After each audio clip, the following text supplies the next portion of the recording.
रंग चढ़े खुद का ही खुद पे बच्चों को तू ऐसे बढ़ा। बचपन मना रे यारा बचपन मना। रोशन हो ये नन्हे दिए इन्हें तू रोज सजा। बचपन मना रे यारा बचपन मना।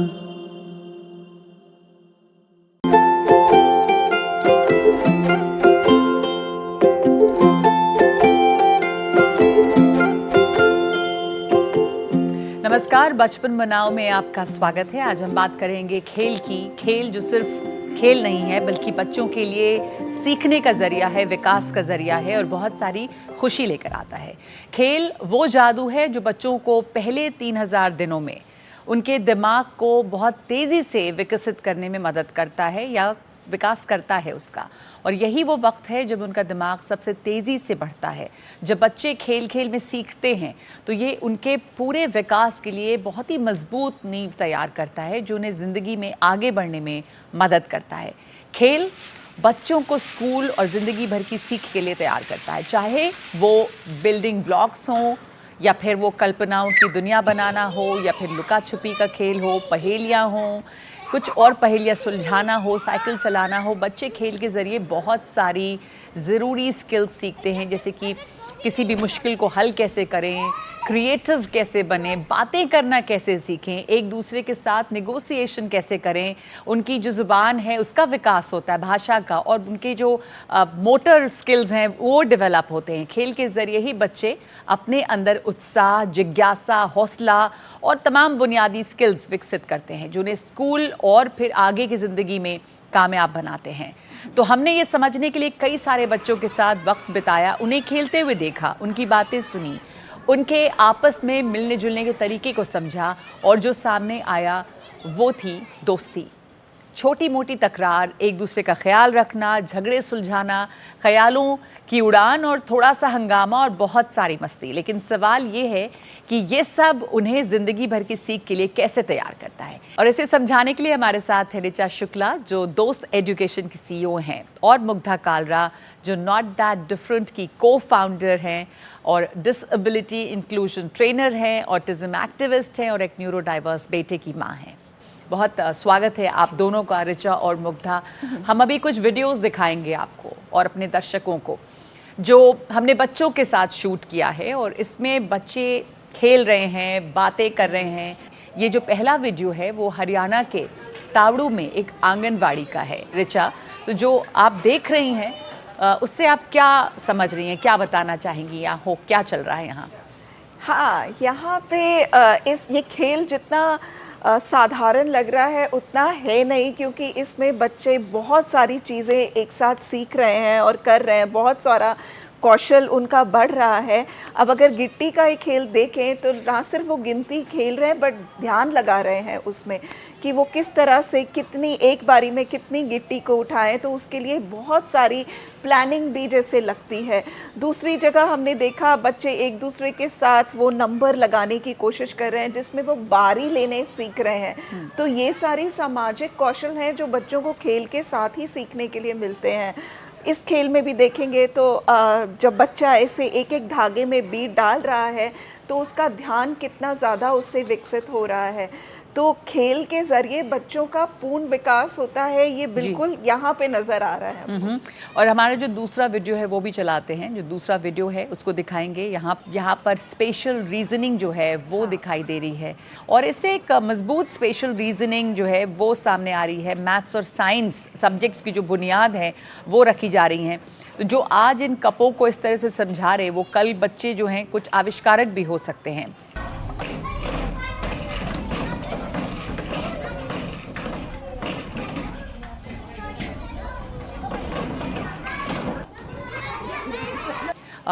इसके अलावा एक और वीडियो हम आपको भी दिखाएंगे। कपों को लगाने वाले बच्चे कल के आविष्कारक हो सकते हैं, पर एक और बेंगलुरु का भी उदाहरण है, उसे भी दिखाते हैं, जिसमें कि ये ब्लॉक्स और प्लैंक्स इसके साथ बच्चे खेलते हुए दिख रहे हैं। मुग्धा, यहाँ पर जो आप खेल देख रही हैं ये एक और उदाहरण जो ये बेंगलोर का है। जैसे कि हम इस क्लिप को देख रहे हैं, इसमें आपको क्या लगता है कि ये बच्चे किस तरह का खेल खेल रहे हैं, क्या सीख रहे हैं, बच्चों के दिमाग में क्या चल रहा है। जो चीज़ हम पिछले दोनों वीडियोस में देख सकते हैं वो ये है कि सबके खेल को एंजॉय करने की जो यहाँ पे एक्टिविटीज़ हो रही हैं वो सिमिलर हैं।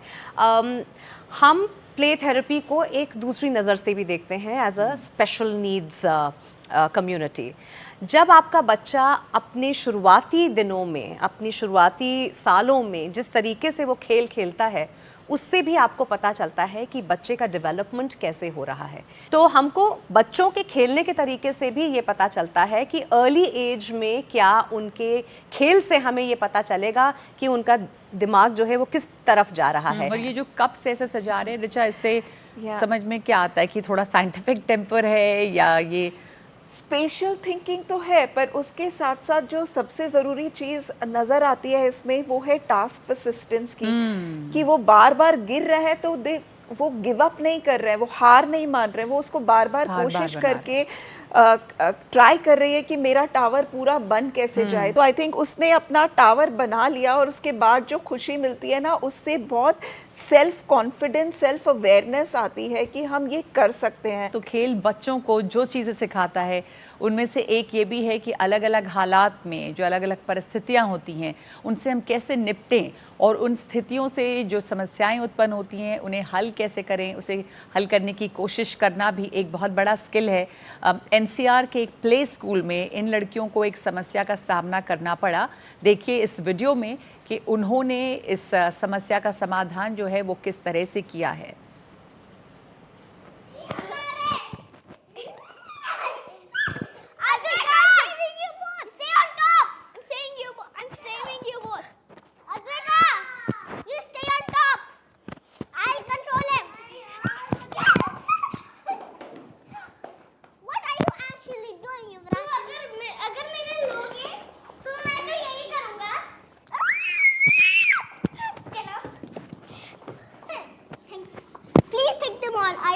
Give all the pieces. Get those.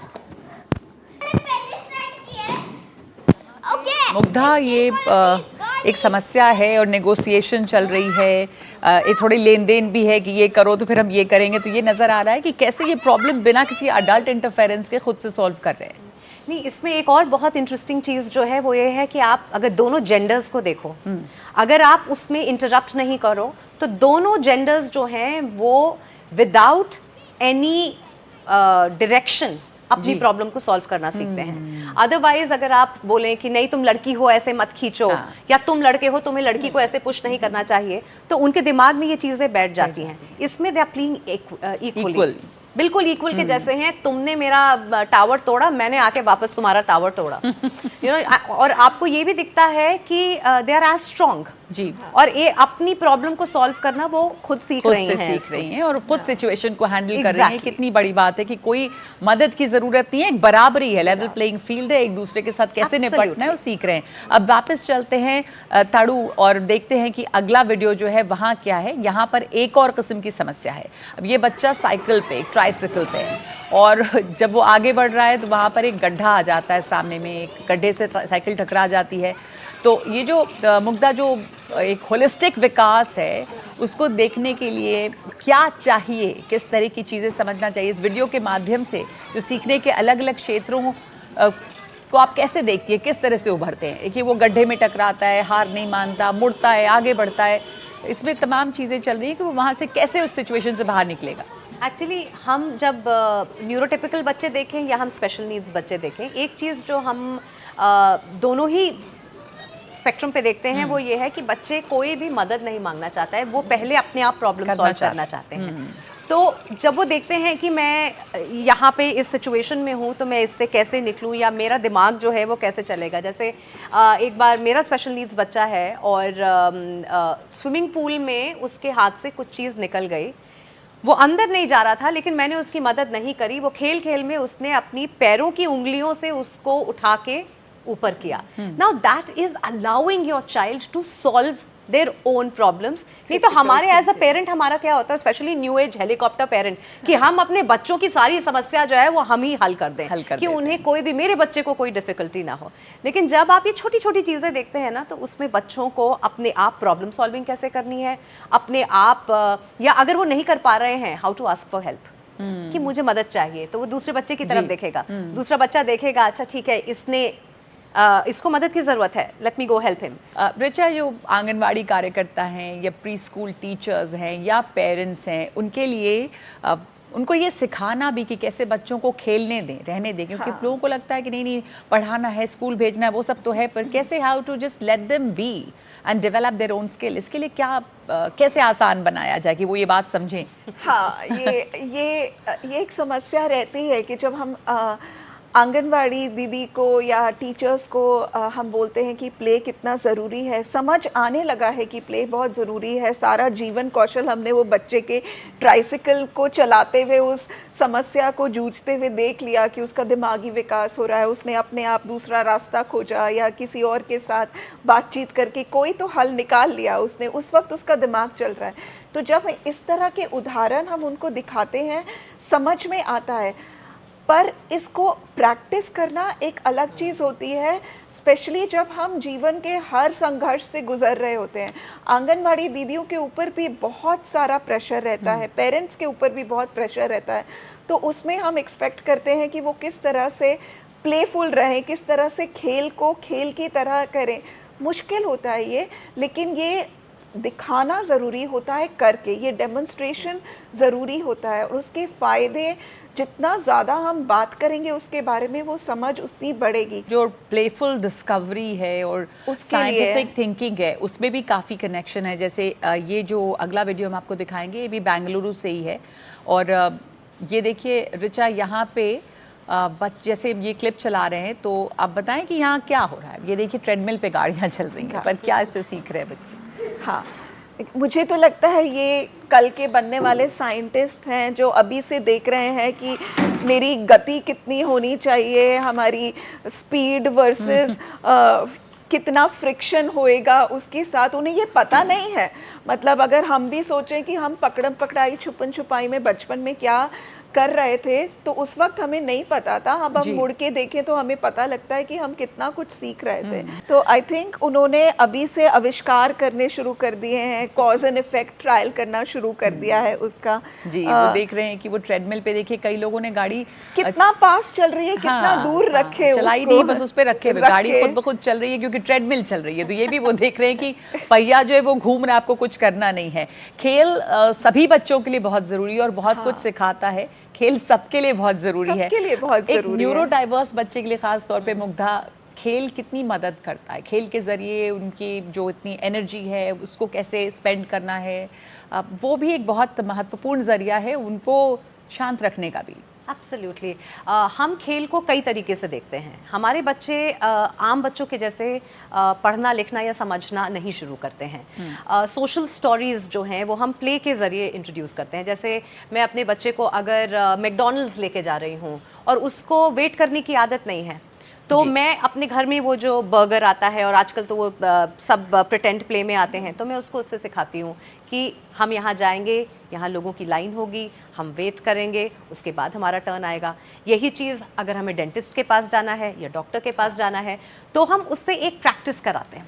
तो वो सोशल सेटअप हम करते हैं प्ले के ज़रिए। अब वो जो बीट डाल रहा है बच्चा, प्ले थेरेपी में आप उनके मोटर स्किल्स जो हैं, हैंड आई कोऑर्डिनेशन जो हैं, आप उसको स्ट्रॉन्ग कर रहे हैं। जब वो बच्चा रेत पे ABCD लिखता है, that's how we use play therapy, कि हमारे बच्चे खेल खेल में कैसे बड़ी बड़ी चीजें as a neurodiverse child सीखें। दूसरी चीज ये है कि आज की प्ले थेरेपी कल का स्पोर्ट बनेगी, कल की हॉबी बनेगी, क्योंकि आपने अगर बचपन में ही ये सब करना नहीं सीखा है तो वो आपके बिल्डिंग ब्लॉक्स जो हैं वो बाद में आते नहीं। और हमारे बच्चों के लिए play is the only way। और मेरे ख्याल से सभी बच्चों के लिए, क्योंकि आजकल का जो दौर है जहाँ पर स्क्रीन इतनी ज़्यादा हावी है, वहाँ पर सभी बच्चों को अकेला छोड़ दें तो वो किसी से बात नहीं करेंगे, वो अपने आप में रहेंगे। तो सोशल स्किल्स उनको सिखाना, लोगों से बातचीत सिखाना, मिलना जुलना सिखाना, इस सबके लिए खेल ही एक जरिया है, ये समझना बहुत ज़रूरी है। तो एक छोटा सा ब्रेक ले रहे हैं और इस पर ये चर्चा इस ब्रेक के बाद जारी रहेगी।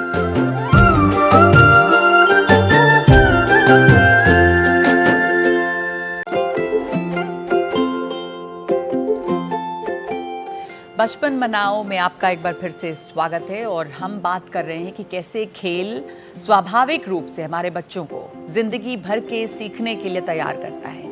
अधिकांश सीखना अन्य बच्चों के साथ होता है जब वो दूसरों के साथ खेलते हैं, और इसलिए जो उनकी सोशल स्किल्स हैं और या उनका जो सेल्फ रेगुलेशन है, जो सहयोग, बातचीत, ये सभी सीखने के लिए बहुत ही ज़रूरी स्किल्स हैं। और ये स्वाभाविक रूप से किसी भी ऐसी स्थिति में सीखे जाते हैं जहाँ पर कई बच्चे एक साथ खेल रहे होते हैं, तो वो खुद ये सीख लेते हैं। यहाँ पर कुछ उदाहरण दिए हैं जो हमने देखे। Yeah. Look.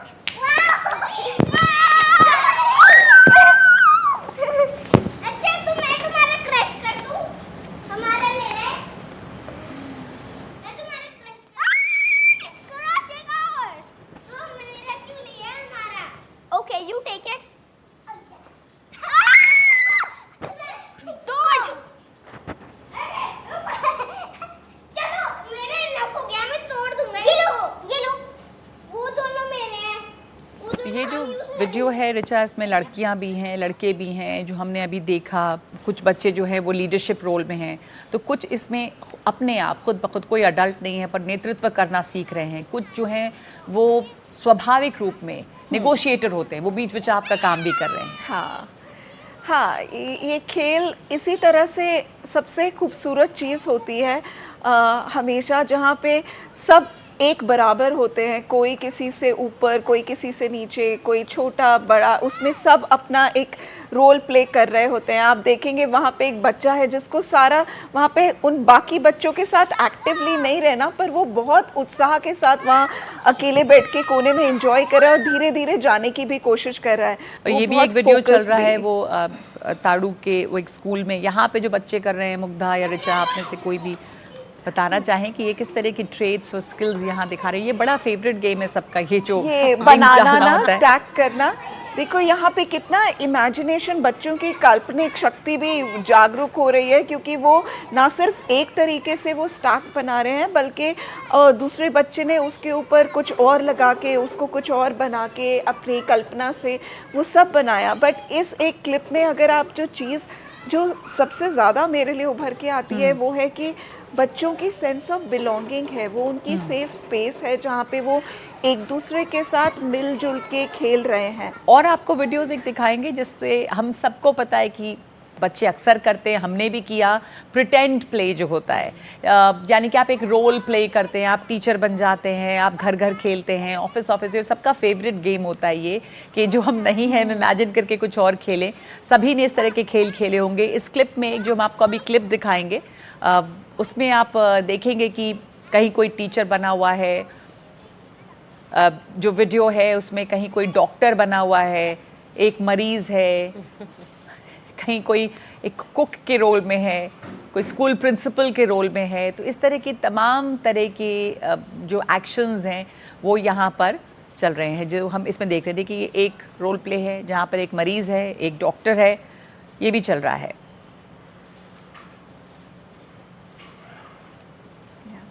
चेक कर रहे हैं, वो पूरी तरह से डॉक्टर के रोल में हैं, तो वो उनकी अपनी जिम्मेदारी है, वो भी यहाँ समझ रहे हैं। रिचा, ये वीडियो अब यहाँ खाना पक रहा है, बड़ा एंजॉय करते हैं बच्चे ये, और क्या सीखते हैं इस तरह के गेम से जो हम इतना रोल प्ले करना पसंद करते हैं बच्चे?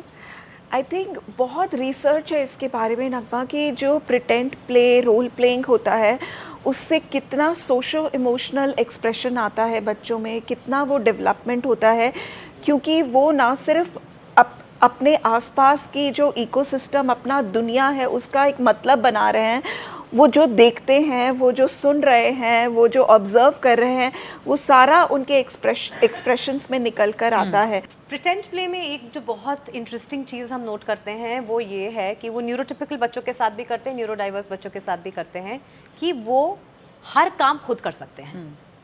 यहाँ पे लड़का जो है वो खाना बना रहा है, लड़की जो है वो टीचर है या डॉक्टर के सेट से खेलेगी, या ये जो ब्लू और पिंक का जो डिस्टिंक्शन है वो यहाँ पे नहीं दिखता है।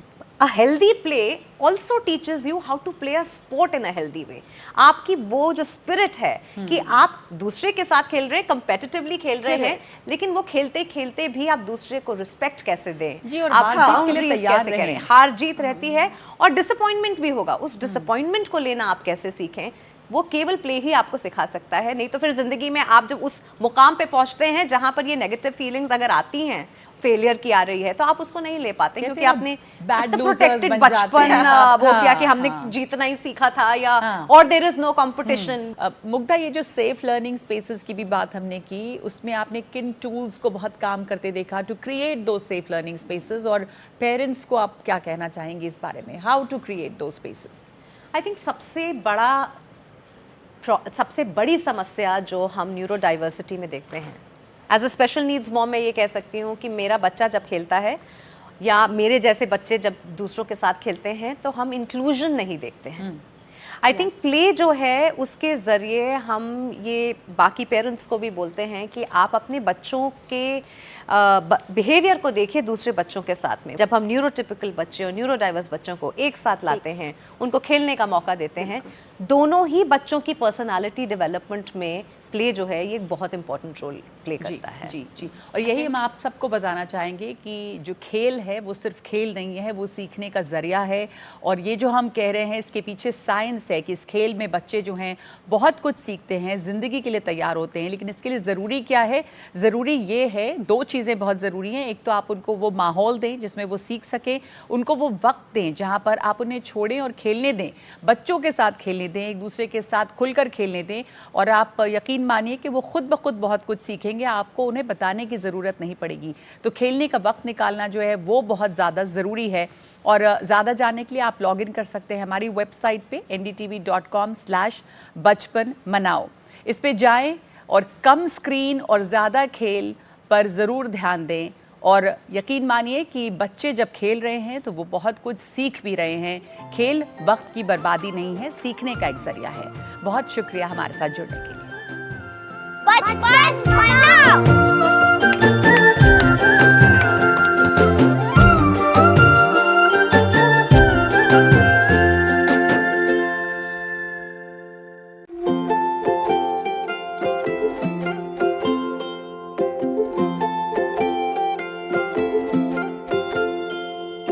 रंग चढ़े खुद का ही खुद पे बच्चों को तू ऐसे बढ़ा।